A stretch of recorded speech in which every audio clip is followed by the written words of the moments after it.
Shinchan, காலையில இருந்து இப்படி சோம்பேறித்தனமா உட்கார்ந்திருக்கியே, ஏதாவது வேலை செய்யலால? நான் ஒருத்தனே எத்தனை வேலை தாமா செய்யறது? எந்த வேலையப்பா சொல்ற? ட்ரெஸ்ஸிங் டேபிள்ல உன் கிரையான்ஸ் வச்சு கிறுக்கி வச்சிருக்கியே, அததான் வேலைன்னு சொல்றியா? அது நல்ல வேலை இல்லையா? இப்ப இந்த ரூம க்ளீன் பண்றதுக்குள்ள எனக்கு போதும் போதும்னு ஆயிடும்.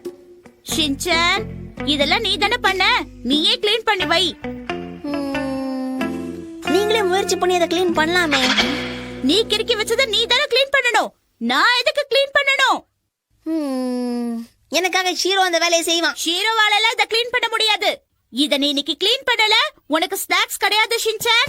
ஆனா ஊனா ஸ்நாக்ஸ்ல கை வைக்க வேண்டியது. ஒரு மனுஷனோட வீக்னஸ் தெரிஞ்சு அங்கேயே அடிக்கிறாங்கப்பா. இனிமே என் வீக்னஸ் வெளியவே சொல்ல மாட்டேன் போங்க. என்னெல்லாம் சொல்ல வேண்டியதா இருக்கு.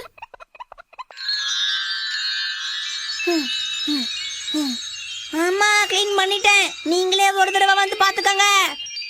அம்மா எனக்கு ஸ்நாக்ஸ் எடுத்து வைங்க. நீங்க சொன்ன மாதிரி வேலையை முடிச்சிட்டேன். எங்க